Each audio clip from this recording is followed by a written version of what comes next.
Vegas, baby. We're live. We're live. Hey, we weren't talking about nothing. So talking about each other's days and how pretty we look today and how relaxed Brandon looks. And look, puppies are there. Oh man! Oh yeah, I'm in the wild. It's awesome. Yeah, we're wild ales. I'm in the wild. Yeah. So we're just kind of gonna hang out for a little bit, let people get the notice that we're live, and you'll know when we actually start because we have like a little intro. And Mr. Bobido's the first to comment again. Hey yo. Hey. Hello, sir.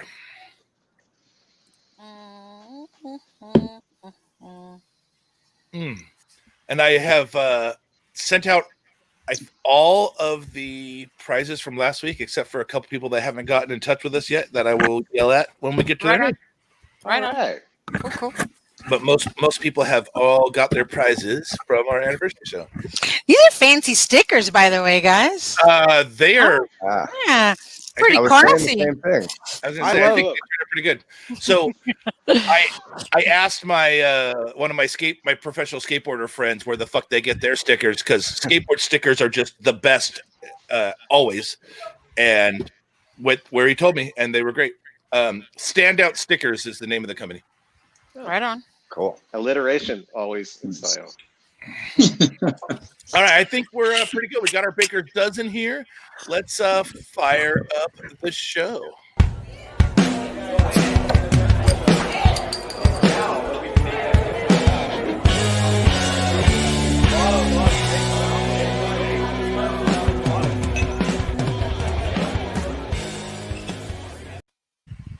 There's no telling what's going to happen while our theme song's playing. Hello and welcome to the Pear Show. Tonight we are joined by two lovely gentlemen from California Wild Ales. Let's start with you, Zack. Please introduce yourself and tell us your role at California Wild Ales. My name is Zack Brager. I'm one of the co-founders, and we pretty much do everything together. I guess I lead the production a little bit more. Otherwise, we do everything together. That's whatever it takes. That's always a great answer. So, other co-founder Bill, introduce yourself to the people and tell us how you see your role at California Wild. Well, I'm Bill DeWitt. I also co-founder, and basically I take charge of all the web and design and kind of marketing aspects in that regard. So I come up with little creatures and the labels and the artwork and events and things like that. So that's kind of my role there, putting that all together. Awesome, man. So we're gonna point at Zack. Beer number one is Peach on Peach. Why don't you kind of break that beer down for us and tell us what we're about to put in our delicious lip? Just let me zoom in on Estella so we can get the full impact of the label. Your guys' artwork is just really original and cool, and love it. Definitely helps make your brand and brewery stand out. So well done, Bill. Thank you. Appreciate that. That's my background was graphic design. And that's when Zack kind of roped me into this whole thing. And then next thing you know, it's just me and him working away at the brewery. Yeah. All right. So for the first beer, we have Peach on Peach. It's a blend of golden sours that rested in the barrel for a minimum of 9 months. I think the oldest in this blend was about 18 months. We take that blend, put it on peaches, and then take the finished peach beer and rest it back on top, or a portion of it, and rest it back on top of more peaches. And this is probably our most peach-forward beer that we make. We're still working on different variations, but right now this is it. It's one of our favorites. And yeah, it's a golden sour with peaches, but that extra round, that extra month on basically double the amount is what gives it that pop. Dude, you can almost feel the fuzz. It's like so peachy. It's all up in your face with the peach. I mean, all the way through aroma in your mouth, finishing on your palate, and then clearly got a really well thought out and mature sour blonde base. Yeah. Yeah, and that's really the idea. Like, we always make sure the base is worth showcasing, but this one was definitely meant to showcase the peaches that we got. So I think it does that quite well. It's really good virtual cabin drinking beer. Loving it. Yeah, Brandon brought the lounge feel tonight. Now we're all jealous. Yeah, it's like I can't go out in the wild, so I went ahead and brought the wild to me with the fire. The dogs, they're pretty wild, not right now, but yeah, Right. just feeling good. I'm like, we bring on wild ales. It's time to like go with the theme, you know. Yeah, Still I in mean, California, you too, got so- October coming around too, so with him being that cabin feel, I kind of get that Jason kind of Evil Dead kind of coming in. No, I figured out my costume for Halloween. I just have to pull it off, but it's going to be Darth Vader Ginsburg. Oh, that's rad. Picture Darth Vader with doilies. Wasn't that on Spaceballs? Was it? Maybe. But let's. Well, you know, it's the week of biting, so maybe. There you go. Hey. So, Bill, what was the beer that sparked your love of craft and kind of started you on your journey that ended up with owning a sour house? Beer that started me off with craft, huh? That's a tough one. Probably Newcastle, like a brown ale, I think. I grew up in the Midwest. There wasn't a lot of IPA options out there at the time, but Newcastle was just a tried and true, and that kind of started my love of dark beers in general. And then getting into sours was more, my wife was really into sours about 7 years ago. And then just kind of started going down that path with Duchess and all the kind of entry level sours. And then you just kind of find yourself going down this rabbit hole, finding obscure breweries and trying to find all these, just one-off sours. That's really cool. And I have drank several kegs of Newcastle in my life. So it's a great beer. Great beer to start with, man. It's a good starter. Yeah, absolutely. It's a good starter. Especially in an era where there was more access to imported beers, air quote, than what we now consider craft. So, right. What about you, Zach? What beer kind of started you down this path? Well, to really get into craft, when I moved out here, it was probably Stone IPA. I know they're not the most popular name in the community at the moment, but about 8 years ago, I would say that's definitely what started me down the path in San Diego. Unknowingly, I'll admit, when I was a little younger than maybe I should have been, when I was going to fish shows back when I was younger, the beer that was in the lots was Sierra Nevada and Yingling. So I've actually been drinking really good craft unknowingly for quite a while. And nice. it just kind of all came to fruition when I finally moved to San Diego. So that's right, man. Yeah. So take us another step. How did the idea for California Wild Ales come about, and when did building and stocking a brewery devoted to such extensive wild ale production, what did that kind of entail, getting launched? Zach, you want to take that? Sure. So I mean, really the idea came from the fact that I just fell in love with sour beer, and about 8 years ago, I'll admit I left this one out. I think the sour beer that I remember so vividly that kind of changed the whole thing was Lost Abbey's Spontaneous Cheer from 7, 8 years ago, the white peach. I still remember that. Yeah. That's probably the one that started me kind of down this path. I mean, at that time, you just realized quickly that the really good ones were not readily available. And even when they were even when they were able to be found, they were so small batch, they were gone quickly. So as simple as that, we just set out to change that, in the I guess the likes of Cascade and Rare Barrel and Casey and, the guys that have been doing this around the country before us, we felt San Diego needed a sour house. And so we set out to be that sour house. It was fun having some friends along the way. We miss Toolbox and Council. But we love both those places as well. I think we went 1 week without mentioning Council. Did 1 week. Like put it on the board. Weeks without Council. Yeah. Let's just have the Chisholms on again, just for kicks. Yeah. Like a revival. Like hang out. Yeah. God. It would be wonderful. Yeah. So, a lot of breweries have, a barrel aged or a wild ales component to them.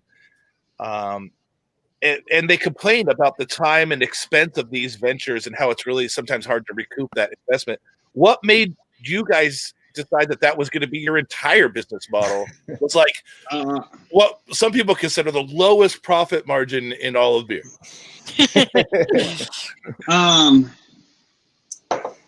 I mean, I'll be honest, maybe a little naivety. Perfect. I love that. But no, it was an exciting idea, and it was a passion project. And just to go back to the same answer, it was something that didn't really exist. But the other thing that's kind of allowed us really to do this is just, we've kept the overhead as low as possible. We're in Sorrento Valley, which is not a super expensive place in San Diego. We tried to do this in like North Park or something like that. We definitely have had a different go of it from the start. And then, like I said, it's just Bill and I. So, without all that overhead and then another key component, and this is something, an idea we definitely got from the other barrel houses that I mentioned, but a key component is finding the right brewery to make your wort for you. We only brew once every 3 months. So spending all that startup capital on all that steel tends to be unnecessary for breweries like us. And we were able to, cut out a lot of that. And I honestly think it's maybe the only way to give it a go, because you need all that time. It's just about being able to afford to take the amount of time to make this type of beer. And everyone who says that is absolutely right. It is not super, super easy. But yeah, it's definitely doable. There are other places that have done it, and we're having a successful go of it so far, even through the struggles and even through COVID and everything. I'm sure we'll get to that in more detail, but yeah. So it's been fun, and like I said, we don't need the steel, but sourcing barrels was interesting when we first got going, because when you really get going, you never know how you're going to try to find these things, and so it was a lot of fun getting started. But yeah, lots of hoops. And I would say, like, sourcing the fruit locally has been pretty good too, because we've saved a lot of money that way. Just kind of finding backyard growers who have abundance of trees and things like that. And since we put out like a lot of stuff in smaller batches, so we can get 100 pounds of fruit from someone who has a couple orange trees or lemon trees or things like that. So we've definitely been able to source a lot of fruit, which keeps the cost down as well. That's rad. And who is it? Sorry, go right ahead. I was gonna say, do you return that favor with like if a homeowner donates fruit to you? Do they get a little bit of the beer? They get finished beer. Yeah, we have a couple different sources, but one of them, I think, Zach, did you go there today or you're going tomorrow? But yeah, she has 2 varietals of grapes and I think 47 different types of fruit trees. Oh, wow. And she lives alone and just likes to grow fruit. So, what?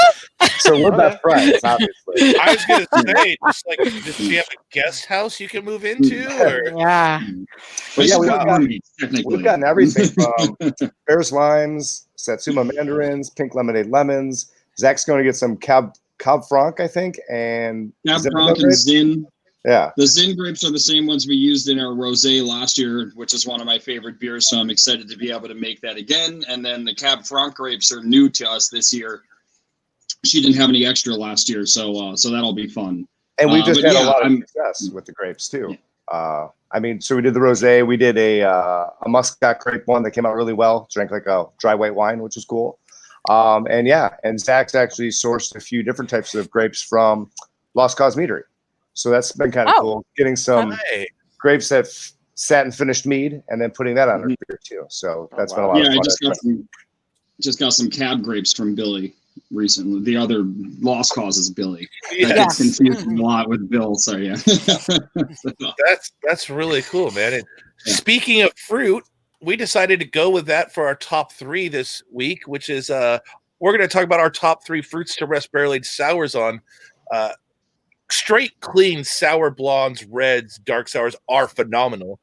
But what everyone gets in line for and what everyone pays crashes freaking Eventbrite for are the fruited one-off sours, and so we wanted to talk about our favorite, and we're going to start with Brandon.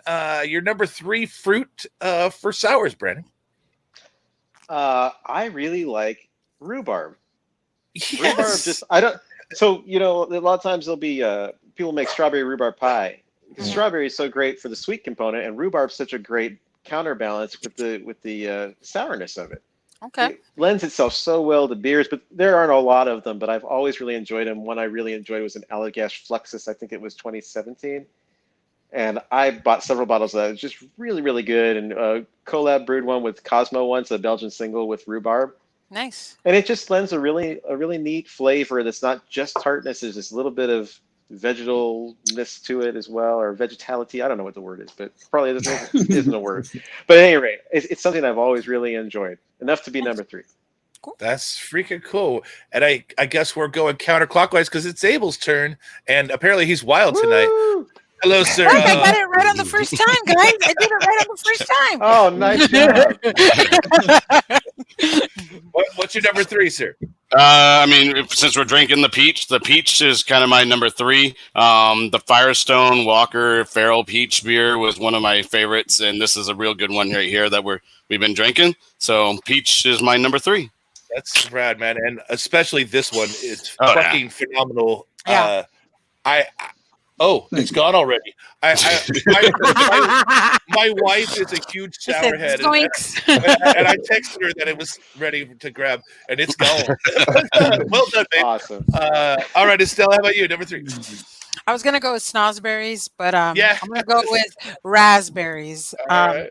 I really like raspberries just so when it's in a good beer, to me it's just a really pleasant, like it's not like overpowering most of the time, but I just feel it's like really, really good. And yeah, that's it. That's all. Simple and to the point. Totally not traditional. What about you, Bill? Let's hear your number 3 favorite fruit for sour. I would say pineapple. Ooh, Like pineapple. Right We've had a lot of Burnt success pineapple? grilling them and things like that. So with the grilled pineapple, it gives it like a extra level of sweetness to it, which is pretty good. So yeah. It is I'm down with that answer for sure, man. So like your grilled pineapple, not the sweet one, but the normal grilled pineapple sour is the sweet one. I know other people love, but I'm not really into for the pastry sours yet. It's not my jam. He's all about the coconut. All about it. All about it. Oh, the lime and the coconut. Yep. Yes. Yep. Especially the coconut. All right, Zach, how about you? You're number 3, man. My number 3 is actually wine grapes. I love wine grapes. Pretty much any varietal. I love how they play with most sours. Might be a little weird in a dark sour, but who knows? Yeah, but they work with a lot of wide variety of sours, and especially if you vary the grapes with those beer pairings too, that'd be great. For number 3, I stuck traditional, and I went with the fruit that's used in Creek and like the first actual fruited sour, and that's cherry, especially sour cherries or Montgomery cherries or ones that actually grow wild in Belgium that don't actually grow wild anymore. They've had to transplant them and restart the orchards again. But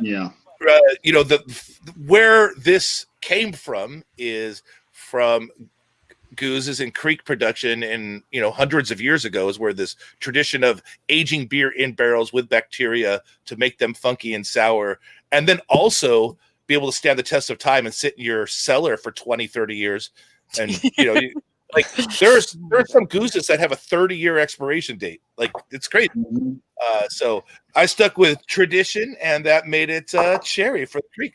But most importantly, that means it's time for another beer, and this one is Mead Berry with vanilla. Yes, go get it if you need to. And so while Zack is shopping within his own home, Bill, why don't you kind of give us the background of Mead? Beautiful bottle. Here, let me zoom in on us. We'll pick Abel this time. Do Abel. He's got more light. Yeah, it's nice. Very cool artwork again. I like the 3. Like if this was like in the early 90s and I was on a lot of hallucinogens, this would be a Do you notice the creature in the background? Yep, yeah, it's their little wild guy A little wild guy there. Did you ever notice that the wild guy is the shape of a fucking beer glass? Did you get that I level? did notice that. Yeah. It's amazing.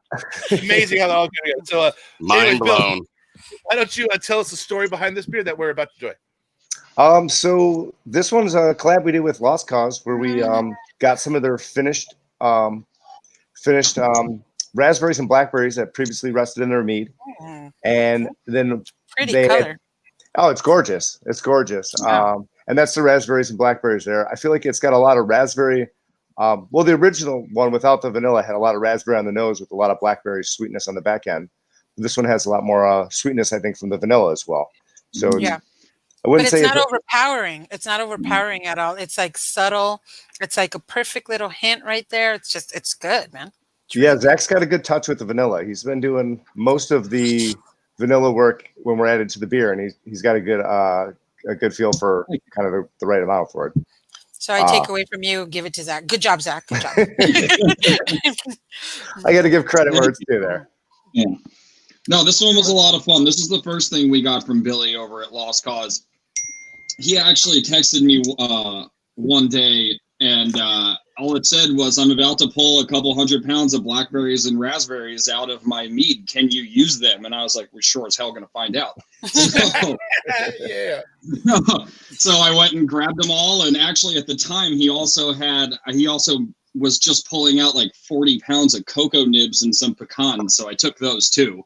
Nice. And we put those in some beer, and so those are coming up in a future beer. But this was the first one we did from them, and you get that kind of sweetness, even from the honey that just melds with the berries, and then with this one with the bourbon-soaked Madagascar vanilla beans, you get even more a little punch of kind of an homage to mead as well, which ends up usually a little sweeter. So as opposed to the first one, I was like, all right, well we can sweeten it up with some vanilla and but.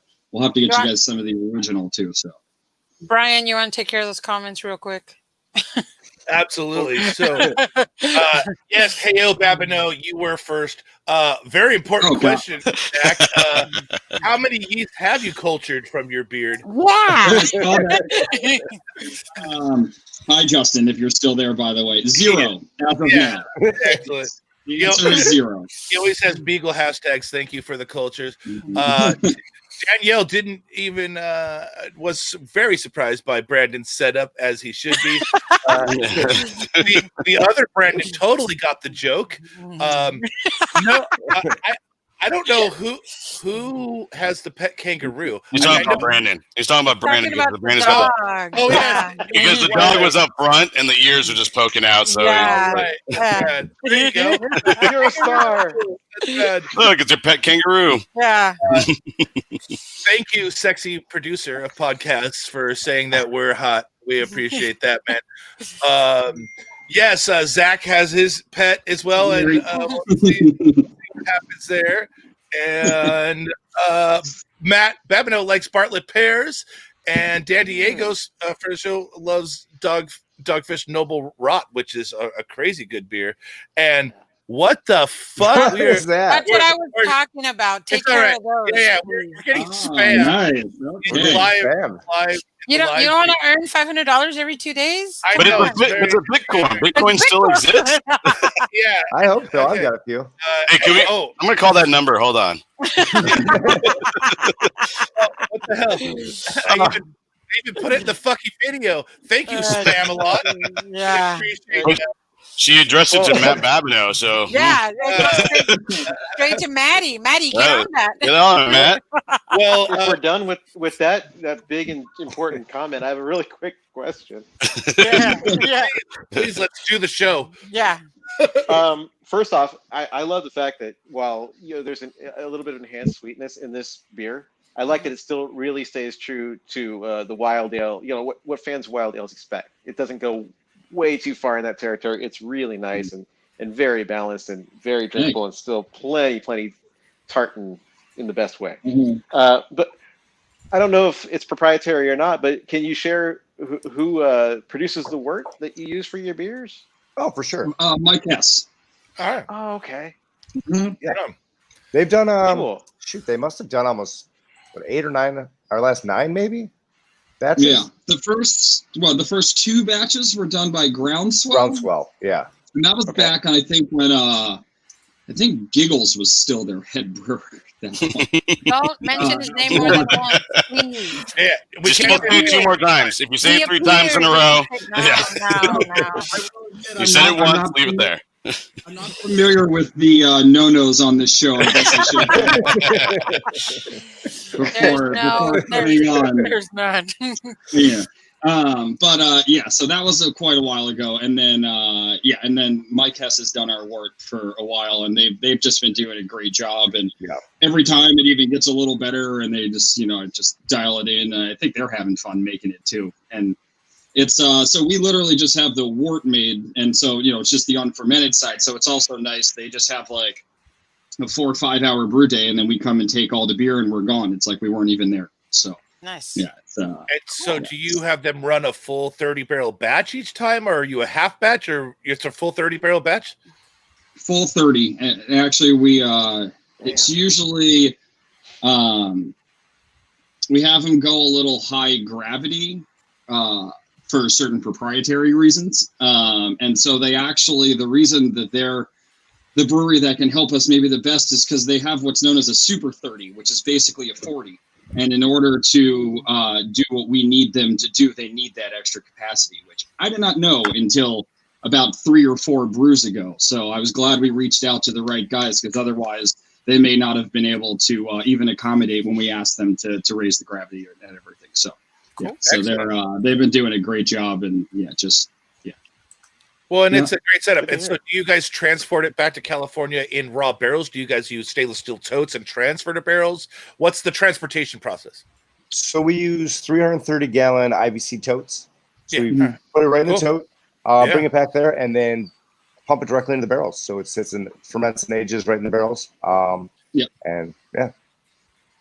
in the totes for probably, like 2 hours or so. Yeah, exactly. Just transportation. And then, Yep, that's it. And so, we just rent a U-Haul. Yes. Yeah. so you get 4 very, very busy days a year. Yeah, really super duper busy. Yeah. So we've got it down now a little bit, but I mean, they've been some long fill weeks sometimes, because cleaning and steaming all the barrels, getting them all ready, and then just showing up and pumping all that beer out. We've had some that have lasted a couple days. Yeah. Okay. And I mean, of course, the pump has to break every single time. Yep. Yeah. Every time. So it is craft beer. All right. Yeah. It is definitely craft, man. Matt just asked, have you ever pierced a tote with the forklift? This is something we've heard a lot of people say about those type of totes. No forklift. We don't own one. He's like, okay. You can't Something else? with a forklift if you don't have one, bro. Exactly. We try to use a lot of gravity with everything. So we've got our totes up high, and all the barrels are stacked while they're empty, and then filled in place. So we fill the totes while they're already on the truck, and when they're empty, you don't need a forklift to lift the totes on there. They're not just these two guys. Okay. So you use the height of the truck, which is higher than the barrels, for transfer. And we do put a chugger pump in between. Oh, okay. So then it won't which inevitably breaks. So we've been putting on-off valves on either side of the hookup for that. So when it breaks, it's easier to just sub a new one in. Because we've got like 5.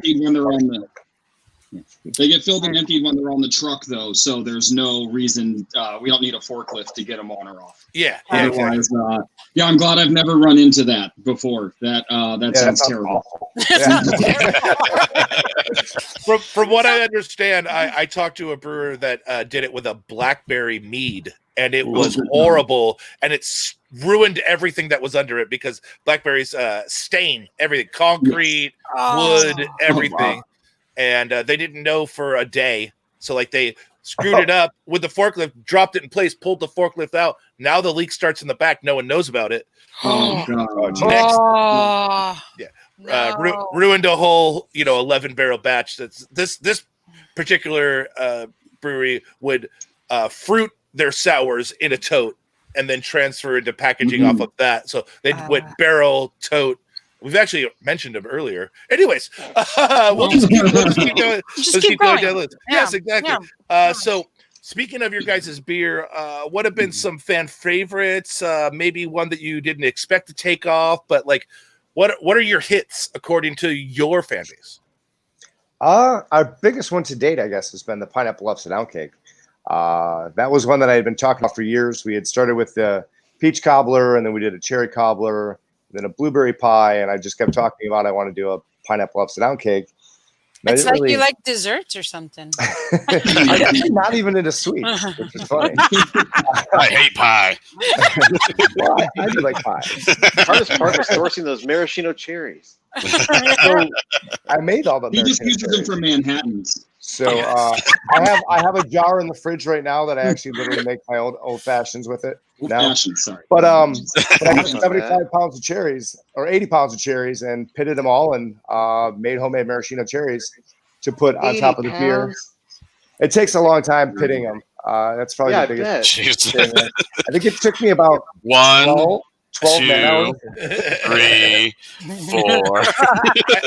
Exactly. Dang. So about 12 hours of just pitting the cherries. Just buy 1 pound cherries. What are you doing? Kidding. It's so easy. Yeah, But I saw a video. The old brewer from Toolbox, Aaron, he is at his new place, and he's got this fancy machine to process his grapes. And I was just thinking about my hand processing tomorrow. I was like, yeah, it'll be nice. It'd be nice to have some McKellar money behind us. But we'll right? So, yeah. All you had to do was prove your concept and move to freaking China. Yeah, China. Yeah. Oh, China. Yeah.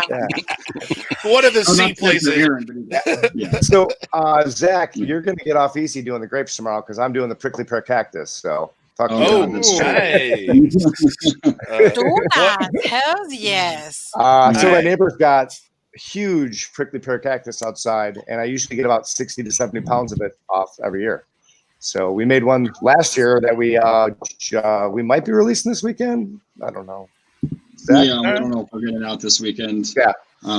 Yeah. But that one came out really good. I never actually had a prickly pear before I started the endeavor, and I was literally pulling those little invisible cactus hairs, I think they're called glow kids, out of my hands for months. So I'm starting that again tomorrow. So I'm not really looking forward to it. That happened to me one time. It is miserable because you can't see them. You don't think see them all. Yeah. Then you sit down and put your hand down on like a nice little. It could be a cushioned surface. You're like, Yeah.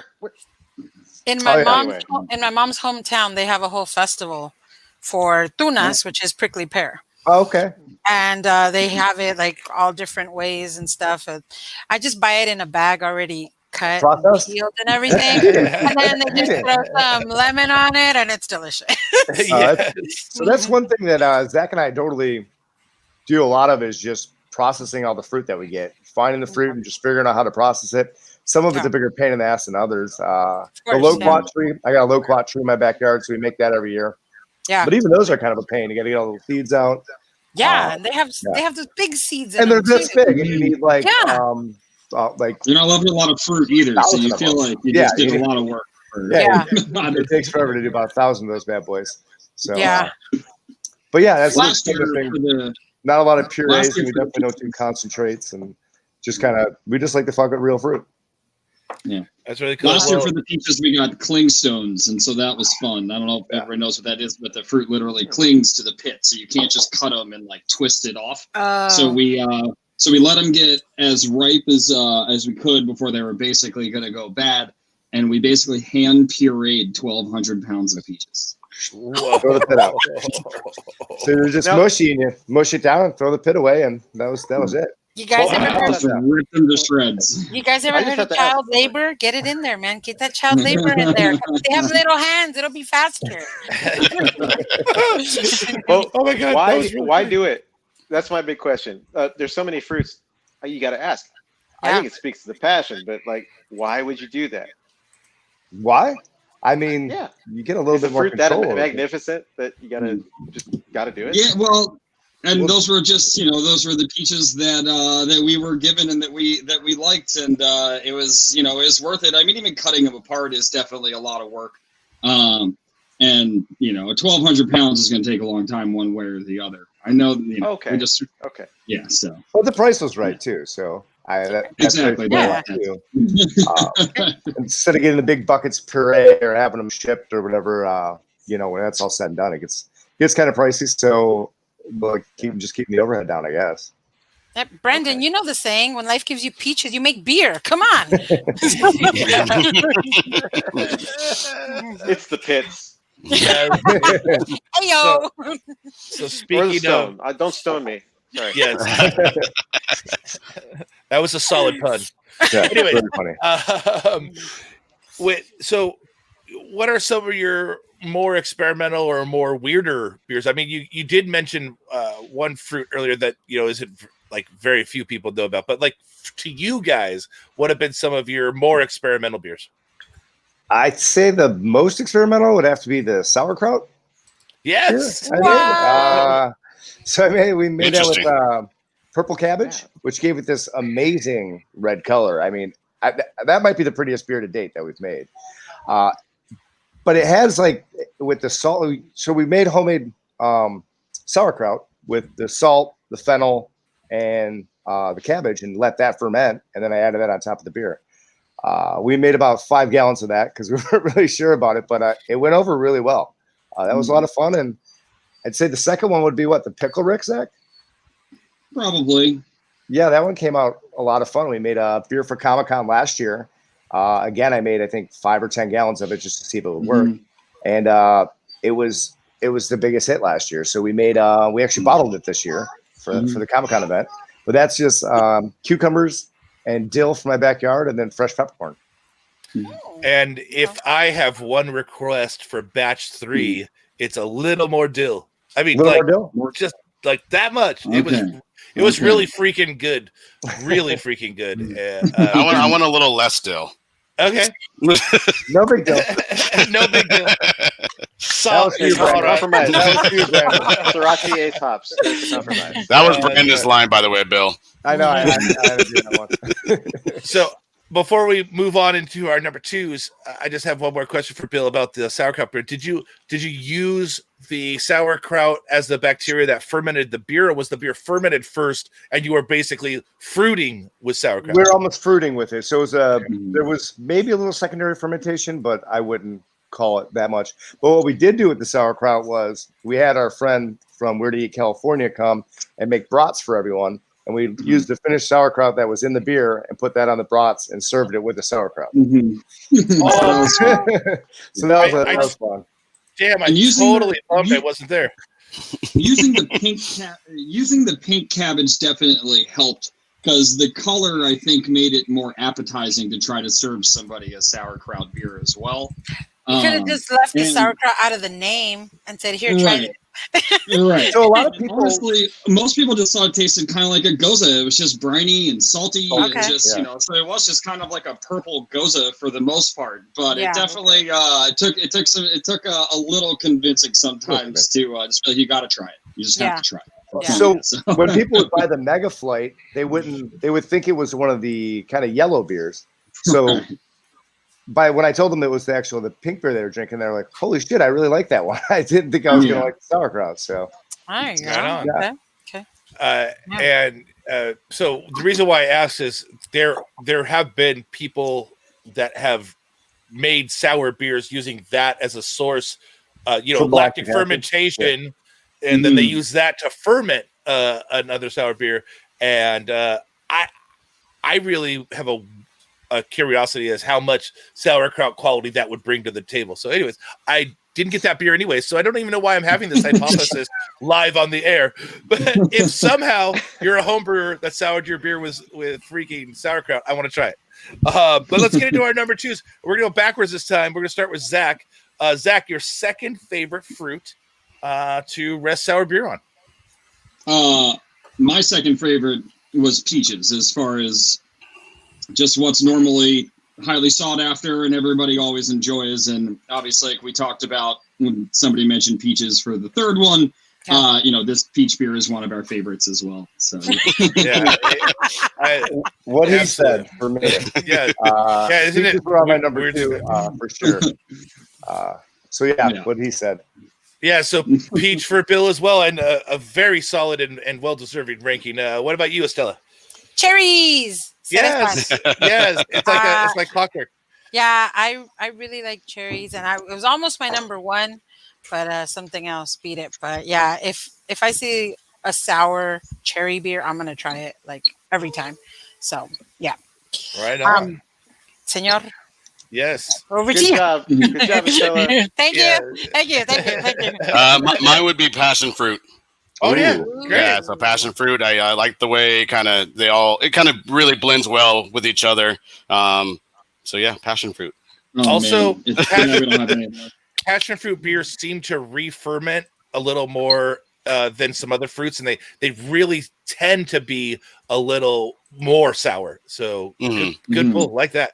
All right, Mr. Hernandez. Yes. I really like passion fruit. Passion fruit is like the sour ale taste of a fruit, like that. It's the fruit in the world that tastes just like sour beer by itself. But I'm going to name 2 fruits, but they're from the same place, so it's not a tie. They Okay, just usually I believe that's called a tie. Now, once I say it, people who make the beer will understand. They usually come together, but they're Matsumoto Farms peaches and nectarines. Yes. You get them both together, and man, they are so special. I had Whatever they're doing up there. Yeah. They're so juicy. They're so juicy. Man. It's like they treat their peaches like veal or something. I don't know, man. They get the extra love into those peaches and apricots. That particular farm just cranks out the best fruit there is, for sure. But you're all wrong. It's okay. It's okay. The second best fruit, and I kind of went in the same kind of genre as Brandon. I picked an area. Nice. Citrus is my second favorite. So whether that's orange, lemon, lime, anything in that category, a blend like you guys make a really good beer that we're about to drink, actually, that has a nice blend of lemon, lime, and it really lends itself the real acidic nature of citrus in general supports the generic sour beer base, and for me, it brings a strong, vibrant flavor that lasts the test of time in your closet. It's like strawberries will fade off really fast. Some fruits are more sensitive than others for the fade. Yeah, exactly. Don't save strawberry. Just drink it. Secondly, have mercy on any brewer that has made a strawberry beer, because it is incredibly hard to get strawberry, the fruit flavor, into beer. It tastes so good. Whatever. It does. So good. It is so good. Yeah. We just have a strawberry blackberry coming out. Yeah, and that's probably the last time we're going to do it. So those strawberries, I've tried strawberries in 2 different ways. The first time I passed them all through my wife's 4-cup French press to try and get all the seeds out. That seemed to work, but it broke her French press. She was not very happy. The second time I did it, I used bubble bags. I guess they used to make hash with. But they got the small micron, so I was trying to capture all the seeds.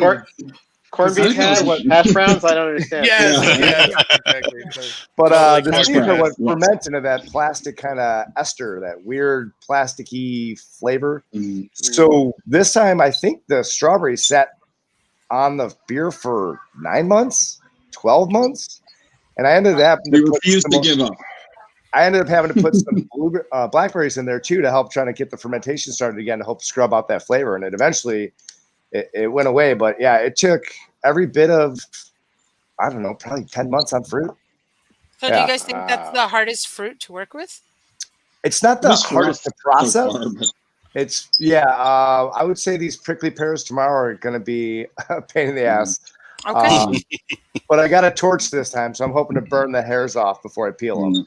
So I learned that from a video of a guy out in Texas with a flamethrower, and that's how he did it. So my torch is this big, but he had a flamethrower, which I was. Is that in the Well, budget? it's Texas. They go bigger, you know. Is that in the budget for 2021? The flamethrower? Because I think we can. Put it under the security self-defense column. By the way, if you get a roofing torch, it's only like $250, and it is a flamethrower. Like, it's well, we can afford that. Yeah. Don't forget, you need to get a French press too. Yeah. Yeah, we actually California Wild Hills bought my wife another one, so Okay. she was not letting that one go. Good She job. was not letting that go. Yeah. We use a lot of her equipment. She's got a lot of nice knives, and so we borrow a lot of her stuff. Right on. Well, let's catch up with the audience. Yes, Troy, fucking sauerkraut. Hi, Maggie. I'm glad you made it. Speaking of Lost Cause Meadery. Right, exactly. Yes, Brandon is freaking living it up tonight. With kangaroos. Look at kangaroos right there. Mr. Babineau picks blackberry for his number 2. That's really cool. Maggie is black currants and blackberries. Both very good fruits. Babineau thinks his number 1 is the best. Nope, he's wrong, because my number 1 is the best. And yeah, I have heard of this mead with black currant and raspberry. I heard from someone that really likes beer, but that one in particular at Lost Cause, it's pretty dope. So get there. She's also right that OG does have a killer strawberry hef, and we can't say his name because that would be the second time. But the brewer that allegedly works at OG40 has also complained about the processing of strawberries and how hard it is. He complains about everything, though. That doesn't count. That is Come on. I don't know how this came from, but Bill, do you have Kit from Knight Rider behind you? No, I don't know. It's the cars that go by on the street. Yeah. So behind you just see the light. Behind they notice everything. They notice everything. Everything. They see me, Michael. Hello, Mrs. Spackman. Thank you for joining us. Yeah. And so that brings us to what we drank, and this is a very complicated segment where we talk about what we drank before the show. So let's start with Estella. What was the last beer you drank before you joined us? Right here. Oh, baseball player. Yeah. Baseball player. The guy in a robe. Baseball player. This is Pelotero from 3 Punk Ales. Is this Spanish for cease and desist? Yes. Oh. And this is also a local artist that did this chicle, and he does like some amazing stuff. So he's going to be designing all the stuff for 3 Punk now. So I'm happy because he's from Barrio. He's a Barrio guy. But yeah, this is the Imperial IPA. It's delicious, and you guys should try it. Right. Yeah. Mr. Garcia. In the wild, I went with one of the latest Brandon's articles, the Tough Luck by Fall.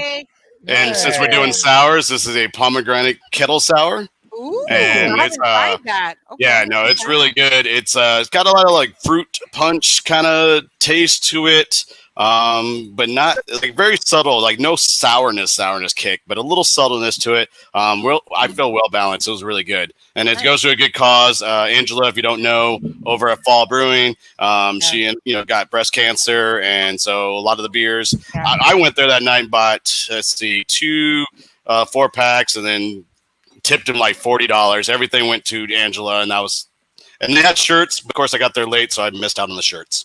If you guys want to know the full story, go to San Diego. San Diego Beer.news, and you can read the whole thing, but it's a really good article, and our thoughts go out to Angela. So thanks for writing that, Brendan. That was awesome. Well, yeah, it was mostly her writing it, which is the best I was going to say. I thought it was so bold of her to share her story so openly, and I was just like, this has got to be in her words because it's so impactful, and hopefully it does raise awareness like she wants to do, so that people can get early detection when it comes to that, and just be aware of their bodies and not discount what they feel. Yeah, absolutely. Yeah. Well, very cool. I can't top that. I guess it's not about topping it. It's not about topping. It's not about topping. Right. It's what I just happened to drink last, right? Yes, exactly. Yeah. Okay. Well, for me, I was feeling the Oktoberfest spirit. Hello. I've been feeling it for like 11 months at this point. at every opportunity. But I always butcher it, but Weinstefaner Fest beer. Fest beer. Yeah, freaking Classic. amazing. It's just a great beer to have. We had it on the back porch, just like when the sun went down. It was just the right temperature. Everything was perfect about it. Just that great German lager character, and it's almost like perfuminess to it that without getting too far into that realm. It's just, man, goes down good. Nice. That's awesome, man. What about you, Bill? What was the last beer you drank before you got on air? I would say the Punkdemic from Amplified. I don't know if you guys had that yet. I have not. But I'm in love with that Pilsner. It's really good. This batch was actually a little bit more, I guess, pillowy or had a thicker mouthfeel to it, but it's just a really good, crisp Pilsner.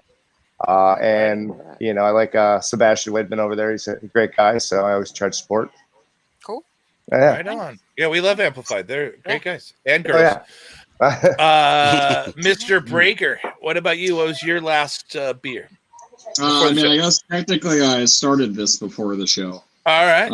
So this is Modern Times and Heater Allen's 10th beer, their Fest beer lager. And they just came out with it. It's a great collab. It's made up in Portland. That's where Heater Allen is. So it's made by the Modern Times Portland guys. And is that a stovepipe can? Yes, 19. It's the 19? Yeah, nice. Proper size for Yeah, really nice, kind of like bready, malty, German style Fest beer. Just really, really good. I think it's still for sale. They just came out with this thing. So cool. I was gonna stop and try to get some Epig's Fest beer because they're actually close to where I am, but I ran out of time. So. And you fucking should go get Epig's Fest beer because it is. So is Society's. Oh my god! I'm not just saying that because really I like Eagle. I'm saying to say that it's okay. So they work there. It's okay. Actually, I went to the zoo today and I saw that they had the Elves Oktoberfest and Society's Fest beer on tap at the zoo. Nice. That's really cool. So, where at? Where in the zoo? Right when you walk in, you go to the right, and before you get into the Africa Rocks area, it's like there's a little stand. That little stand right there where it's a craft beer stand. That's all. It's all it is, and they had those two beers on, and they had others, but the others were basics. We don't need to mention them. We don't need to mention them.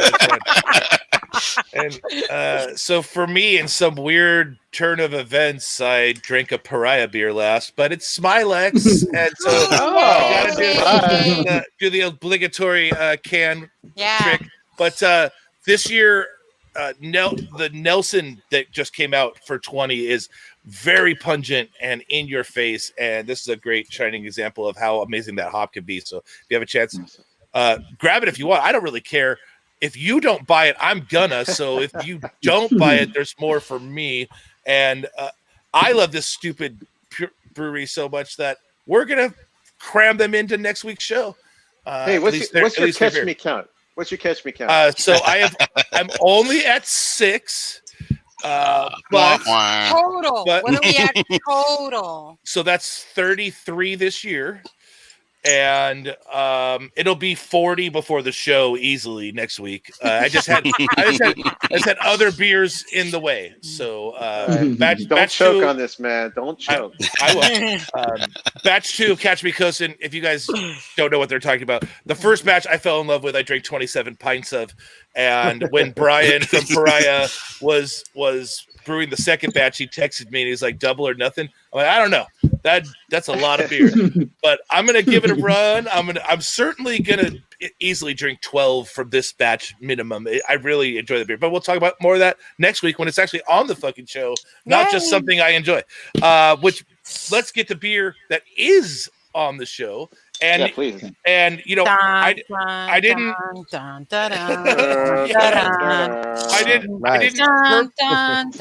purposely time my number 2 for this beer, but it is Darth Citrus, and we'll make Abel model since he's ready.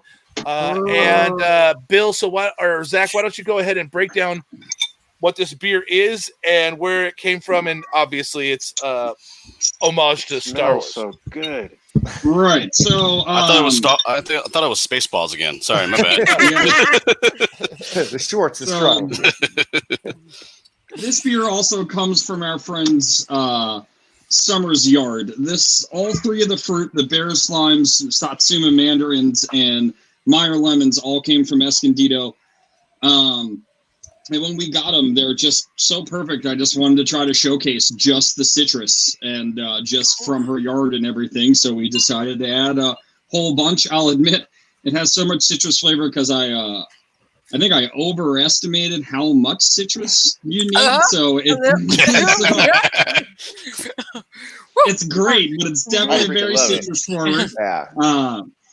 But I mean, you even get it on the nose, and you get like the pith. You know what I mean? It's just such a beautiful citrus beer, and it really just showcases the fruit. It was a a kind of lighter golden sour blend because I figured the citrus would add a little acidity on its own. So yeah, tried to start with something a little lighter. Yeah, you definitely went with like a lighter base to put it on top of. But yeah, we were going to call it Summer Citrus Salad. But then May the 4th was coming up, and the name Darth Citrus just kind of works for that very well. So that was a lot of fun. We did for the May the 4th event. We did 11 different beers with Star Wars names like Han Solo Quat, and what else did we do, Zach? It was pretty good. Chubucha. Solo Quat's great. Padme Amidala. Yeah, right now I have all the Comic-Con names in my head. But yeah, we had a lot of fun with coming up with those. Yeah. But yeah, this one is an excellent beer. I mean, it's just exploding with citrus flavor. The Satsuma Mandarin, the Bear's Lime, and the Meyer Lemon. We've had a lot of luck with Meyer Lemon. It just seems to really lend itself really well to that our base. And even for the citrus, they're all on the sweeter side, so it didn't add too much acidity on top because it is a sour beer. We're not trying to. And it was just that first sip that it was just hit me. But now I'm like, got the punch, Mel's got one. Okay. So now I'm like, whoo, all right, I'm good now. I just think it has that great lime aroma. So I just like a fresh lime. It's such a unique aroma, and it's so layered. And it just comes through on the beer along with the other components too. But man, I could just smell it all day, but then I get to drink it, and it's even So I think with this one, we quartered the limes and put them in there, and same thing with the Meyer Lemon. But then with the mandarins, for some reason we peeled those, so there's no mandarin peel in there, right, Zach? Yeah, I think it was just easier than It seemed as bad. Those things feel so well. Cuties. Yeah. And I think I think it was actually we did another beer with orange where the rind came through a little more than we liked. So I think I think that might have been the reason. Yeah, I think that was the reason why we went ahead and just peeled these so we didn't have that same effect. Yeah, because the lemon and lime, I don't know, skin peel, whatever. Yeah, I think it lends itself a little better than an orange peel to flavor like this, and I think it shows through. So, do you guys zest it also to give it a little bit more flavor, or is it just straight the peels that you're just like throwing in there? No. So it's the full fruit. We just cut it in a quarter and throw it in. Okay. But with the Satsuma Mandarins, we actually took the peels off this time because we were a little gun shy because the previous beer we made with orange peels came out. I almost had like a floor cleaner smell to it, which isn't good, So wait, are we hospital talking, sour? Are we talking like pine salt? Or are we talking orange cleaner? Orange, orange salt. Okay. All right. Whatever it was, I took one smell of it, and I was like, it just had that response in my head, and I'm like, we're not serving this. Okay.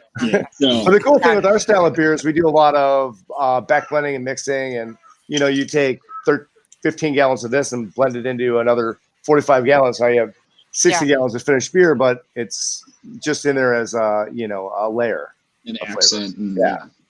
Well, if you ever have anything that smells like Fabuloso, let me know. I'll drink that. We definitely like making purple beer. Rad, man. First off, before we jump into the peanut gallery, this fucking beer is bomb.com. Oh yeah. Thank you. Like I wasn't kidding when I pick citrus as one of my favorite fruits. The blend here that is just perfect.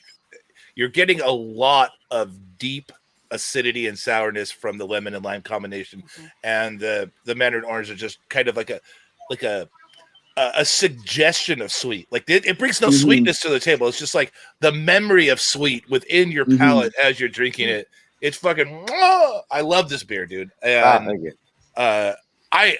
I don't know if I told you, I had bought a couple before, and so when you guys were included on the show, it's like, yes, Nice. love it. Thank you very much, man. But let's catch up with the peanut gallery. Matt, today's forecast is a great beer. I had it last week. It's really cool. Yes, Amy, track it down. It's really good. Abel, I don't even know what he needs an umbrella to catch his tears. Yes, we love that whole situation. You know, one of the great things about beer is how supportive of its local community it is. The last beer Amy drank was a fucking Schwartz beer that I've never heard about. Maggie. Did I? Not Amy. Sorry, Maggie. I was looking at. I mean, they're spelled the same. I understand, but they're different. I'm looking at several things all at once. Very sorry. Speaking of what's Amy, a Schwartz beer? A delicious dark lager. Use the Schwartz. Told you, Spaceballs all night. Yeah. Amy is on Anchor Steam, but also in the comments I can see that she's upset that she ran out of cold snacks. Maggie, to say her name right, was happy about the tent beer, and apparently they make it every year, a version of it in a way. I think Morgan Tenwick had a hand in that, the original recipe. That's rad. And Nick Corona thinks that Zack is dope, which I think we can all agree with. Yes. So people still use the word dope. Dope. Apparently, Matt, Catch Me Coastin' is back as of like today. I got mine. I shouldn't say that out loud. It's back. There you go. Yes, I'm being tracked now. And Candace wanted to know, Abel, are you working tomorrow for the Society of Miho beer dinner? I will be there from open till 6:30 with Mr. Troy Ashburn. Ooh. All right. Oh, so the two grumpy men are gonna be working tomorrow. Yeah, I see that as well. Maggie is almost right. I don't quite get a full bright tank of Catch Me Coastin', but I'd give it a run. So Dan Diegos wants to know: is there any issues with too much bitterness from the pith if it sits too long? And I think you kind of address that in just a natural thing with the oranges, at least. Exactly. You seem to. I'm not getting any pith or rind quality in this beer from the lemons or the limes. So I think that was a well done balance. But does that kind of ring true in your experience? Yeah, I mean, it's always kind of a crapshoot. We play with a lot of new fruit, a lot stuff that we just kind of, someone says, hey, I've got 50 pounds of this. So, but in regards to the citrus, that one we made with the oranges definitely, and I don't know if it sat too long, Zach. I mean, it just kind of. Yeah, I'll be honest, I don't know if we've actually, as far as the specific question with the bitterness itself, I think we've just gotten lucky and actually haven't really let any of it sit long enough to find out. You know what I mean? As far as really bitterness coming through, if that's what he's asking. But yeah, I mean, yeah, we haven't really had that problem, but I could see it happening. I could understand why you would ask that question, especially with our grapefruit beer. It was very grapefruit forward, and I could see the pithiness of that getting real bitter if we let that sit too long. So, yeah. Right on, man. No, we've been lucky enough. We've taken all the fruit out in time. So cool. All right. And that's a bold strategy, so keep that up. Take the beer off the fruit before the fruit fucks it up. Good strategy, man. Good strategy. Yeah. So how has California Wild Ales grown over the years, and where do you guys see your business going? We've just in the past 2 years, I'd say we've grown a lot. Just building out the tasting room and getting that up and running. I mean, we started with a handful of barrels in a big warehouse, and it was just a big empty space, and we were able to kind of build it and cultivate it into like a. Well, you've been there, Ryan. I mean, it's just it's got a little. We're trying to build it just to be a kind of a cool place to kind of hang out and have a few beers and just kind of basically talk about sour beers. There's not a lot of places around to kind of dive in and do that. It is crazy too to see. We saw, like, I think a picture popped up from my memories of like 5-6 years ago, and it was just us standing in front of like 10 empty barrels in the warehouse or whatever. So yeah, it definitely is.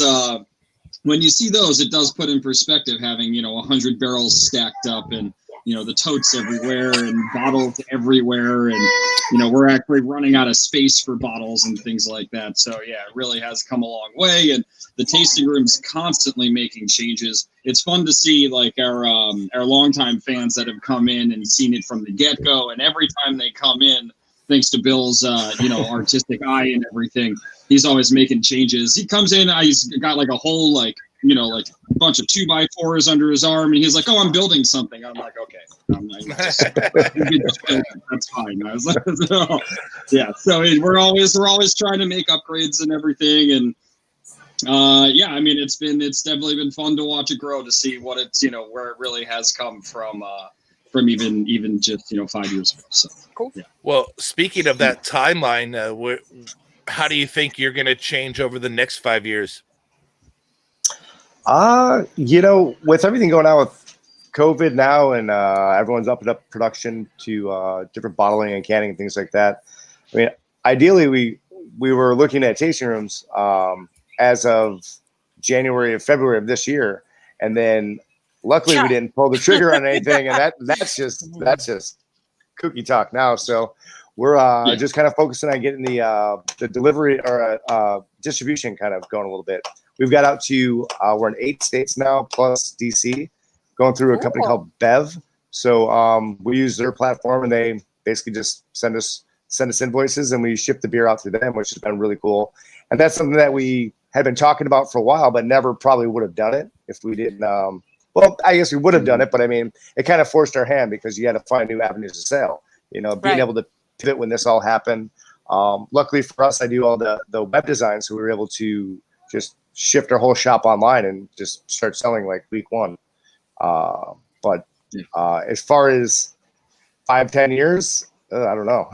Zach? No, that's Yeah. I mean, I think ideally, we're the big push now, I think with how everything's going, like Bill said, is more on the distro front, and that'll kind of set the tone for how we're going to grow into the future.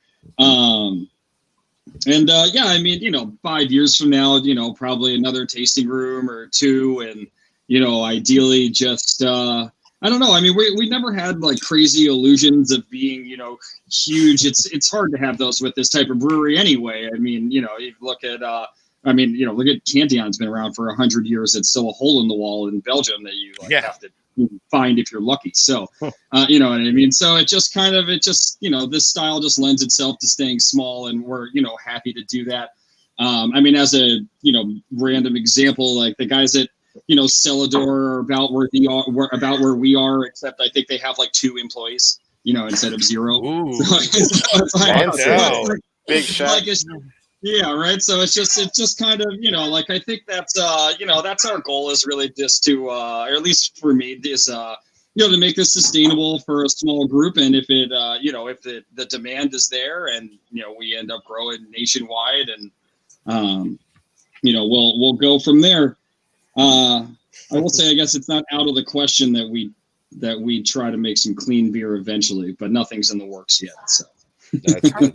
So let's scale it back from grandiose future dreams, and like what's coming like next month that you can tell us about.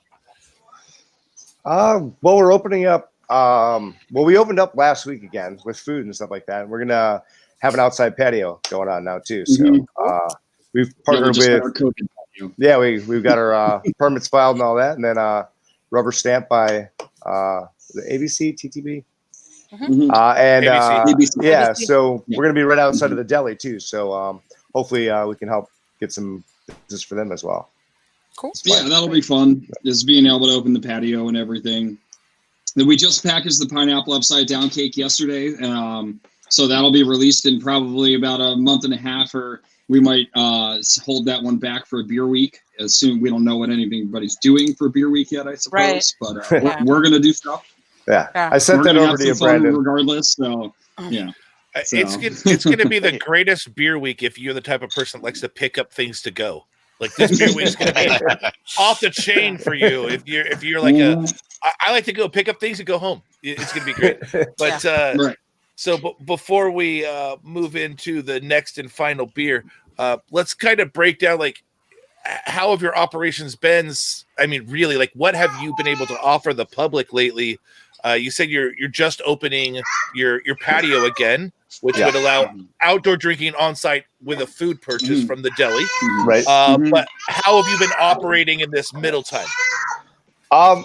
We pivoted, like I said, quickly to the online sales, which was cool. And basically, we did the May the 4th Be With You event, which we did 11 beers. So I got questions. I got questions after that. But we were selling 10 of them in crawlers, and then we did the Imperial Stormtrooper with the Julian Pear and cinnamon in a 500 milliliter bottle.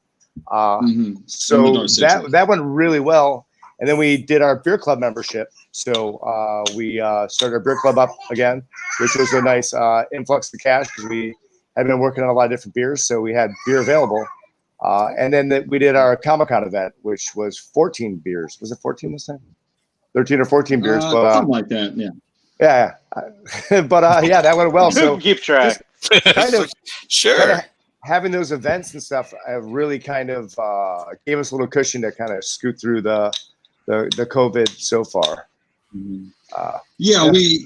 Like Bill said, the events kind of pushed us through.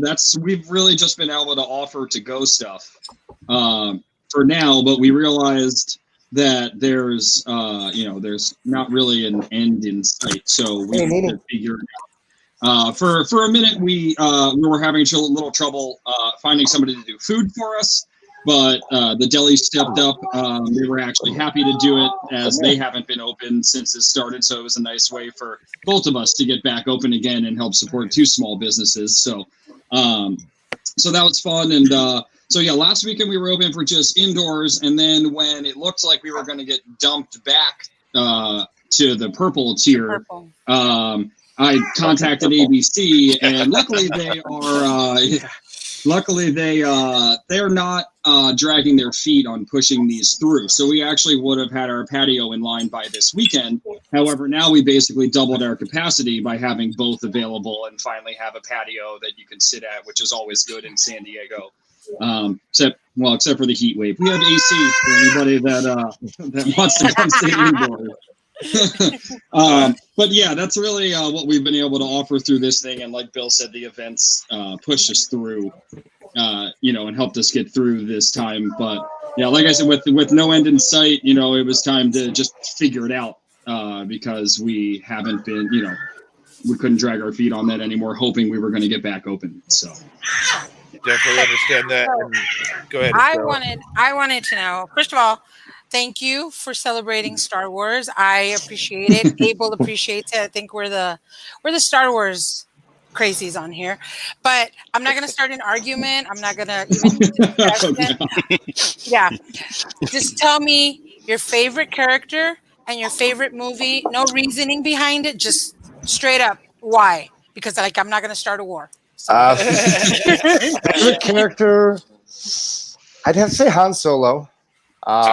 And Empire Strikes Back. Okay. Pretty solid. Sticking with the classic series. That's where I'm at. And the newer series, I would have to say Rogue One, I think would be my favorite. Love Rogue One. Yeah. I mean, everybody dies. What's not to love? Right? Not everybody's seen the movie yet. Don't spoil it. Well, if you have to do Star Wars by now, I mean, you're kind of fucking living under a rock. That's too bad. We're spoiling a 5-year-old movie. I think we're okay. Yeah. So Zach, for you? I know it's tough. He looks like a C-3PO guy. My favorite character is R2 for sure. You know what? Princess Leia's always badass. She might be my favorite and probably one of the old ones. Great. Return. Yeah. Excellent. Return of the Jedi. Yeah, you can't really go wrong with that. So. I went safe there. I definitely went safe there. Well, you get Ewoks. That's good. I happened to read something today that said that the actors who played C-3PO and R2-D2 hated each other. Wow. Dang. Yeah. This is Entertainment Weekly. They really despised each other. I had no idea. Yeah. And the 40 years later, they comes out. Yeah. Right before the election. Yeah. And the guy that plays the Mandalorian has decided not to continue. I know. It's crazy. Yeah, because he wants more FaceTime. Yeah. That's not a Mandalorian, fool. Get out. That's not the way. Exactly. That's my name. That's why that's my name today. So I was like, get out. He must not have read the script or something, because I don't think I think he would know he doesn't get a lot of FaceTime if he actually read the script. Yeah, exactly. Yeah, I mean, Boba Fett, you don't know what's going on over there. We have an idea because of I don't need Jango to know. Fett. Yeah, I don't need to know what's going on under there, right? I always thought that when Boba Fett took off his helmet, he was like cross-eyed and had split lip or something, just like the ugliest motherfucker ever. Yeah. And also, thank you very much for honoring Comic-Con. I'm there with you. Thank you. And I really missed not getting really, really tired over 5 days this year, but Next year, maybe. Yeah. Yeah, this is my first year not going in, probably 7 years or so. I mean, even with my little girls, I bring them down to People Watch. It's so fun. I won't tell you how many years I've been going because, it's pretty bad. But anyway. Let's catch up with the feed. This is very important. Who runs your guys' fantasy football team? Apparently, you're doing well. I made a couple trades yesterday, but it's a collaborative effort between Zack and myself. Okay. I haven't seen the trades yet. Bill, so the last 2 years, I did most of it. The first year, I'm proud to say that we won. But the last year I did not do very well. So Bill decided he wanted to be part of it this year. I drafted the team this year and we got an A- on the draft. So we did very well. Yeah. That's right. I don't know that I've ever gotten A in my draft rating. That's really cool, man. Yeah. Because you're internet. Yes, exactly. Also that I suck at fantasy football. But whatever. That's not the point. Maggie wanted us to point out her database, which is bit.ly/help-SD-beer2. This is where you can go to find up to the minute as far as the breweries have updated information about their operating status, what the services they can offer you. You can also go to san diego beer.news, and it's a banner right across the very top of the page, brewery statuses. Click there if you want to keep up with all that. Amy has a good point. It might be the first baby that made it on the beer show. It was actually, it was Council. Oh, yes. Yeah, Council was on Council again. That's 2 in this episode. That's 2. Yes, Troy, they are fucking geeks, and yes, nerd alert. Exactly. Hell yeah! I don't care. I don't care, guys. I'll fight you. You said you weren't going to start a fight. You said you weren't going to start a fight with them, but the comments different. Don't worry. I'll talk to Troy tomorrow about it. Okay. That's a pretty good joke there, Babino. I'm just going to let that one sit. Amy's favorite character is when Star Wars is over.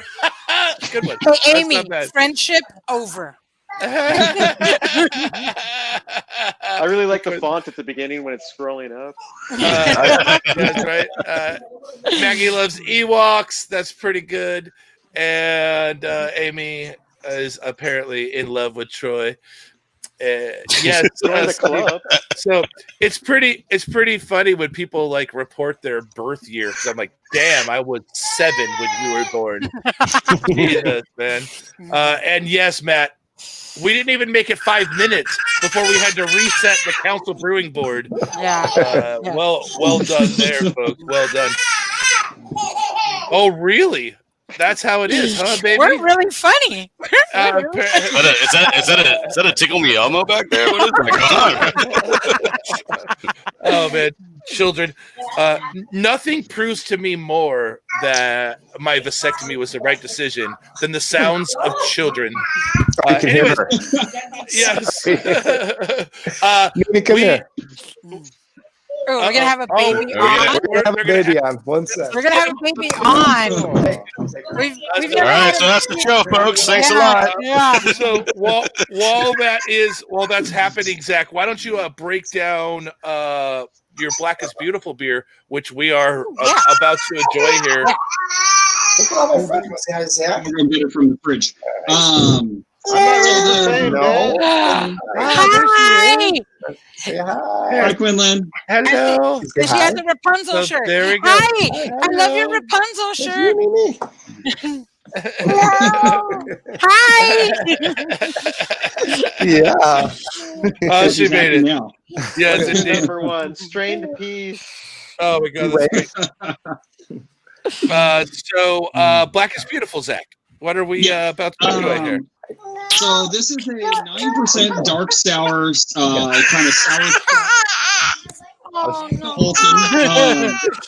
Is currently the head cider maker at Bivouac and still brewing over at 13 Point a little bit, I believe. But yeah, we made this beer with her over at 13 Point a little while back, and then the collaboration came up, and one of our barrels was getting ready just at the right time. So we tasted it and decided it was perfect, and it was the right thing to do to use this as use this for the collaboration, which we were super proud to be able to participate in. Nice. Marcus from Weathered Souls, who I'm sure has been mentioned plenty of times on this show already. People have just been sending him the beers, and it was actually really fun. We sent him 2 of our beers, and he of course posted it.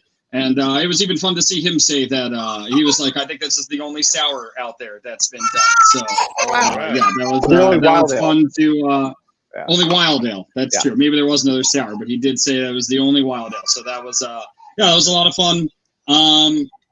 And yeah, it's really good. I mean, dark kind of roasty notes, you know what I mean? But it's not a stout that was that just went wrong. So this was on purpose and everything. So it's it's supposed to it's just got all the flavor in there, and we love it. I mean, we're super happy with it. So yeah, very stoked on this beer. It was our first foray into the dark sour, and we're definitely going to be playing a lot more with making another batch coming up soon. And then we actually have some of this that we put some cherries and vanilla on, so that came out quite well. I bet this would be a great platform for cherry vanilla. That's really cool. Yeah, I get a lot of leather out of this beer and a little mahogany, very developed, round flavors. Love this beer, and I think it would be a great base for anything in the what I would call creamsicle area. Like it would go that direction really well. Thank you. Now we know that one of the special things about all Black is Beautiful beers is that they benefit a local charity. And that's one of the things about the Black is Beautiful effort that is so special is it benefits every community that's participating, not one particular charity. Not that there's anything wrong with the bigger efforts that benefit one particular charity. I just really find it refreshing and really cool that this particular one actually is helping the entire fucking country. So for you guys and for this beer, who's the benefactor and why did you choose them? So we went with Color of Change. They're an organization that started out of after Katrina, like helping people after Katrina kind of get their houses and put their lives back together. And then from there, it kind of gave them a platform to talk about, issues of color through different what's what I'm looking for. They just I don't know. they they just give a voice to people through through traditional media and through press and things of that nature to just try and give people a voice. Cool. Right on. And the reason we chose them is one, we know they're doing we know they're doing good work, but we actually I mentioned them once briefly in the beginning of the show. We're both actually fish heads, and this was the charity that Fish donated to when they were doing a run for the whole thing. So we figured if one of our favorite bands who we trust to do the due diligence and make sure they're giving it to the right people, it shouldn't be a good cause to donate to. So that was one of the kind of silly, but one of the reasons that we chose this particular charity. Cool. Because it always is important to try to make sure the best you can that the money's going to the right place and everything. And so, that's how we landed on these guys. So. Cool. So just so that everyone hears the official slogan of Color of Change, they lead campaigns that build real power for Black communities. They challenge injustice, hold corporate and political leaders accountable, commission game-changing research on systems of inequality, and advance solutions for racial justice that can transform our world. So that is Color of Change's actual mission statement. And they are much better than I said. Well, I mean, it's easy when you're reading their crafted mission statement. Being put on the spot after you're handling your child off to the side. Yeah. So it's okay. I had an advantage. But that being said, they have been known to have a real effect on the like the San Francisco, North California area. So great charity to choose, and a good way to support support a band that you love and obviously allegedly traveled with when you were less than 21. So but what's really important, and one of the things that has stood out for me during what we may look back as the Black is Beautiful season, which probably only has a couple more months going, but what I have found has been exceptional is every single variant I have tried has been exceptionally crafted. Like the heart and soul of these breweries, they're not just putting out a charity beer I mean, it's great to participate in all that stuff and help their community, but they're also putting the right effort into the beer to bring something special to the table and something unique. Yes, drink from the glass, not the bottle. So let him drink all he wants. Cheers to you guys, not only on a delicious beer, but helping your community. We do appreciate it, and this is what craft beer is about: is doing something special for others. Well, thank you guys also I know you guys have been trying to highlight everyone that the San Diego community has done. So we appreciate you doing that as well and bring it to people's attention. Because the ones that aren't, as an example, like I'm sure AleSmith's mega collab sold out right away, but we need all these to move so all the money can go to the right place. So the more knowledge that everybody has and the more knowledge that everybody, finds out of that who's making these, we'll get the money in the right hands. So yeah, I think there was a thread on the Plexus to see who still had Black is Beautiful beer. And there's I think several Maggie breweries. Started that one too. Yes. Yeah. Oh, that's right. Maggie did start that. That's right. Yeah.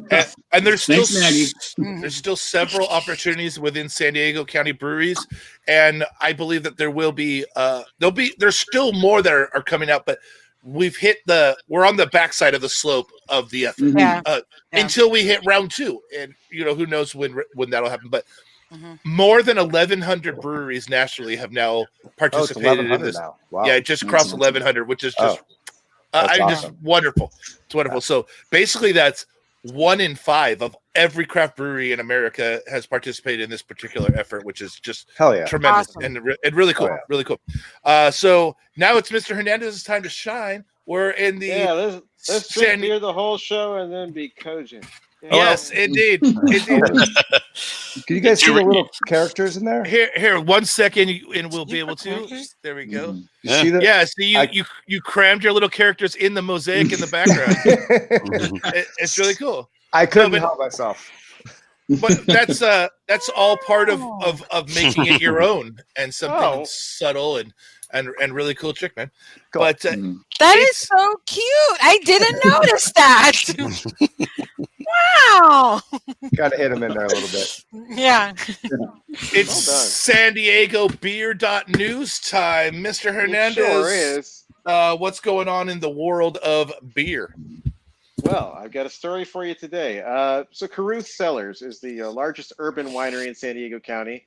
They have 3 different tasting rooms, but their wine is made up at a facility in Oceanside that they are going to revamp into a public-facing venue that's going to be called The Hangar. It's across the street from the Oceanside Municipal Airport, so that's the reason for the name. They're going to put their 4th tasting room right there. Makes sense. They're making the wine there, but they're also going to bring on a brewery tenant that will operate completely independent of them, but they'll have a 7-barrel brew house in there, their own tasting room, and then they'll share a wine and beer garden. And the tenant that's going in is called the Tipping Pint. They're still kind of trying to get the name passed through all the trademarks and things like that. They actually had a name before that didn't work out, but the Tipping Pint, obviously a play on the tipping point, but it's brought to you by 2 people, one of which is a former Pizza Port. Stop me if you've heard this before. A former Pizza Port brewer. And this would be, if they were to open this year, which they won't, but this would be the 3rd Pizza Port brewer to go on and do their own thing after Craft Coast and West Brew.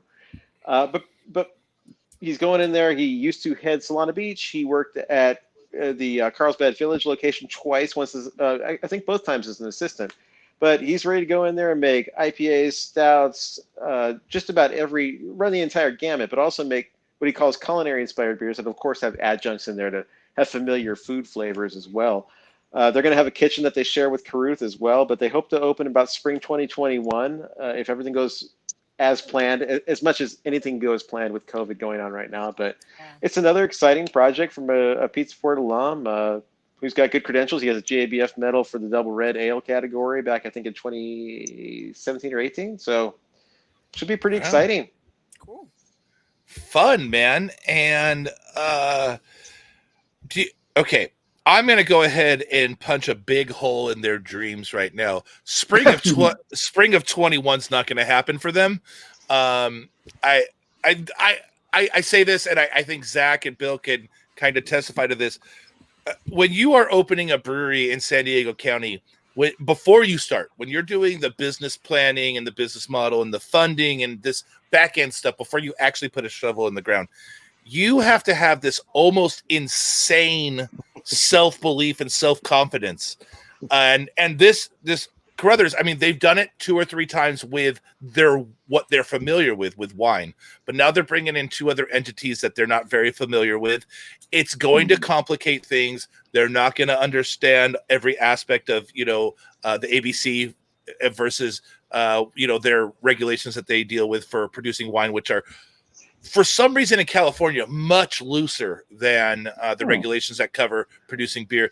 And if you want to know the difference, talk to Josh Hembry over at Settings and Sake. He had to have both. He had to have a wine producing license and a brewing license to open his sake brewery because California didn't know how to classify him. So they made him do both because that's how governments work. But I want you to know you're breaking the hearts of 2 guys named Adam. So Adam Caruth and Adam Jester, who's the brewer at the Tipping Pint. So, yeah, who would open a brewery right now? The good news, the good news for anyone that is opening a brewery right now is if you can pull it off, if you can pull off opening a brewery during COVID and you can survive right now, you're going to be fine. I mean, if your operating costs are so low that you can live like solely on to-go beer, instead of having to get there. It might be a minor advantage going in very lean right now, but I wish them the best of luck, and I hope they have as we often say, I hope you have more money than you thought you needed, and I hope you actually have a lot more time than you think you're going to need. And this sounds like a very a terrific project though when it will be complete and somewhere that we're all going to want to hang out. Definitely. So can't wait. And there's some other big news coming maybe next week or the week after. So follow San Diego Beer.news on the socials, SD Beer News, Twitter and Instagram, San Diego Beer News on Facebook. Sign up for the newsletter, but there's some big stuff coming. I've been waiting to tell, and hopefully it breaks next week. But it's good stuff. It's good stuff. He doesn't even tell us, guys. You have to subscribe to the newsletter. If you want to know early, you can sign up to be a Patreon of him. You can. You can be a Thanks, Patreon. Bro. That would be nice. Get it early. Yep. So, hey, speaking of Patreon, and patrons and people we love. Well, we can't possibly do the show without the support of an amazing group of humans. Currently, 50 of you find us entertaining or educational enough to support us with your wallet, which we find incredibly amazing, and we're very appreciative of. If you join at the pint level, which is $6 a month, I am legally obligated to give you a shout out at each and every episode. It's because we love you guys. Yes, exactly. It's the exchange of goods and services. Hey, every night when I bow my head to pray, I mention all 50 of you. I'm not even legally obligated. Yeah, it's just because he loves it. But this week is Ben, Bill, Brian, Goose, Captain Eli, who needs to send me an email so that we can get you your prize from the anniversary show. Casey, Dan Diego's who's listening, Dante, hi. David Martin who's listening, hi. Doug, Garen with Beer Alien, Greg from Stone, the Indie Beer Show, COVID-19 pandemic, socially distancing, Zorball, LLC. Thank you, Maggie. I appreciate that. Maggie. Hoppy Craftsman Podcast, James, Jared, Jason, Jess from Ale Tales, Joaquin from Quaff, Joseph Sokor, who's a really good dude, and also one last week, Joey from Hoppy Beer Gear, Juan, Judith, the beer historian, Kenneth, honorary patron for life, Larry Smith, Liz, Matt and Candace Bobineau, Matt Knapp from The Perfect Pour, Miguel, Mr. Peacock from Tapcraft, we love you, Peacock. Mike, Nathaniel, Norman, OC Brew Girl, we love you too, and she won last week. Pacific Beer Chat, we're doing a collab show with our friends from Canada, October 22nd, ladies and gentlemen. International! The Indie Beer Show crosses the border north of us, so they have some distribution of San Diego beers. And so they're going to find 3 or 4 beers up there that they get, and we're going to buy the same beers down here. So we'll be able to drink the same exact San Diego beers with our friends in America's Hat, Canada. Yeah, we already did South. Now we're gonna go North. Guys. So we North got America covered. North America a lot. That's gonna be a really fun show, and that's October 21st. Or whatever Thursday is really close to the 21st, if I'm not adding dates right. Robert for 13 Point, Rudy from Jolly Spaceship, Sergio Nigos, and Jagus Vay. Vegas Vay. We love you. So now it's time to close out our top 3 with our number 1 fruits that we love in sours.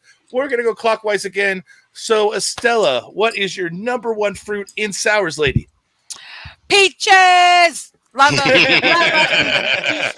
when that was the first beer, I was very excited. It actually was my favorite of all the beers we had tonight. So I really, really enjoyed it. And duraznos all day, guys. Duraznos. Yes. Peaches. That's awesome. And a lot of the sour world supports you. I mean, peach beers in general for the sour heads sell quickly. Mr. Garcia. Mine's gonna go with what you picked, and your number 1 is cherries. Yeah. The Carl Strauss Green of Tarts is one of my favorites. So it's just basically cherries all day long. My other one, like Estella, would be like, raspberries. It'd be kind of like right there, but cherries takes the top. That's awesome, man. And again, you can't go wrong with a fruit that has worked for 450 years. So well done, sir. Brandon, number 1. Everyone knows I love Brett Saisons, but I love Brett Saisons when you have incorporated white wine grapes. It doesn't matter if it's it could be Chardonnay, Sauvignon Blanc, Semillon, Viognier. I don't care. Like, for something about that, mixing with that beer style for me works so great. I can just almost guarantee that if I pick up a bottle, I'm going to enjoy it. And they're always so different, but they have that same thread running through them. I love them. That's awesome, and a good choice, and a unique choice. most people wouldn't pick white wine grapes and a breaded saison as their favorite sour. A lot of people don't even equate Brett and sour anymore. So well done, dude. Right, and technically maybe not, but I just love it that way. It fits in the wild, funky world, and so I for me, it's wild, it's funky. Yeah. I put them in the same category in my fridge. At least it's wild and funky, like Brian. It's all good. Yes, and you don't want to see how funky I get, but we are only talking about wild tonight. Okay, Zach, we'll jump around the dial a little bit. What is your favorite fruit for resting the sour beers on? My favorite, or the one I put at the top of this list was raspberries, or the classic framboise. I went back and forth between the cherries as well, which could have been on there. It's definitely one of my favorites, especially. What's the last one I had? I think I had a DeGard or something where they just put way too many raspberries in there. We had sour cellars yesterday. Yeah, that had a whole bunch of other stuff in there too. Yeah. But yeah, that was nice. But yeah, I had a DeGard recently that was just basically raspberry juice, like tart raspberry juice. Wow, delicious. So. That's right. Yeah.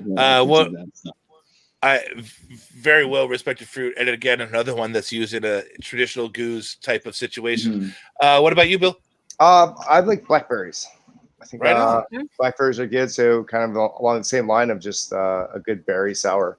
It doesn't necessarily have to be blackberry, blueberry, raspberry kind of for me are all kind of, we've done a few just mixed berry ones where we've used those three in a combination. It's worked really well. So I guess berries. So if that's an acceptable answer. It totally is. Yeah, he went citrus. That's like a mega tie. I almost went berries as well. Yeah, I mean, what we're really saying is there's a lot of variants that will work well in sour beer, and you all did pretty good today. I mean, you all did pretty good. Yeah, so give us the wrong answer now, Brian. Go ahead. The real answer and the best fruit to rest sour beer on is not coconut, but it's apricot, and you can argue all you want, but get yourself a DeGard sour that is heavily fruited with apricot, and it will change your fucking life. I'm not joking. They like work with apricot the way I don't know, Beethoven works with a piano. They're just masterful with stone fruit in general, but specifically with apricot. Cherries. Yeah, cherries are great. They work with apricot the way Robert Kraft Masseuse works with Robert Kraft. Yes. And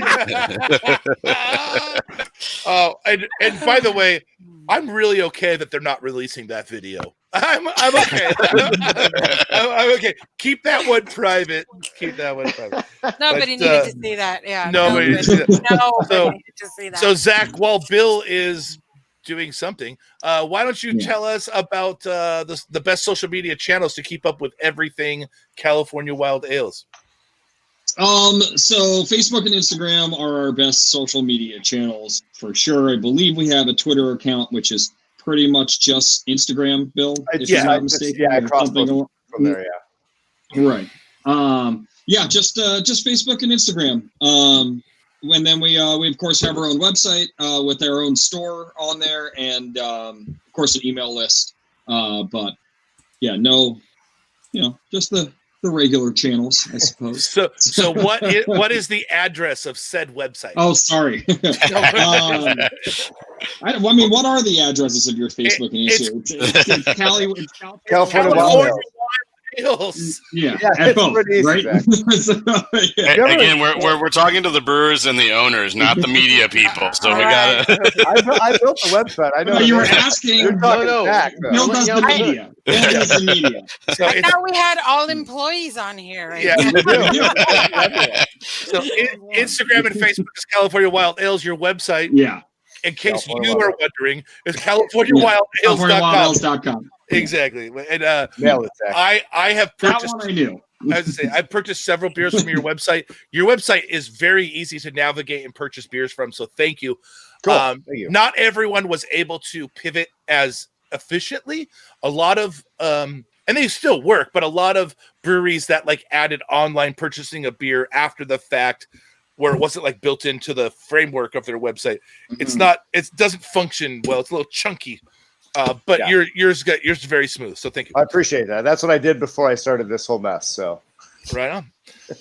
If you want to reach us, you can reach us at cheers@indie.beer. We're at Indie Beer Show on Twitter, The Indie Beer Show on Insta and Facebook. If you want to leave us a voicemail, and yes, I fucked up again, and we do actually have one voicemail that is left over from our anniversary show. Yeah. And I might end up saving it for the Pacific Beer Chat show, and you guys will see why when it happens. But if you want to break we have one person that's left us a voicemail this year that does not own Stone Brewery. So if you want to be the second human that left us a voicemail this year. We roll like that, guys. We roll like that. I mean, we got. I mean, Estella often says you can't sit with us. But anyways, if you want to leave us a voicemail, that's 619-798-6038. Thank you to everyone that is here listening.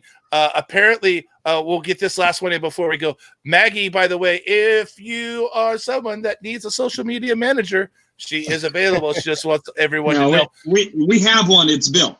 Yes, exactly. I don't think she's speaking for you. I think she just means in general. Yeah. Make sure that she's available. Oh, that's an important comment. Amy Smackman gets her fruit servies from Wild Ales. We won't tell your doctor, I promise. But for everyone listening, Brandon, Bill, give us 5 stars, guys. Zack. Give us 5 stars. Give us 5 stars. You need to rate across us the board. We'll take some stars too, please. The Wild Able in the Indie Beer Show shirt. The wonderful Estella. My name is Brian. You've been listening to the Indie Beer Show. Thank you and good night.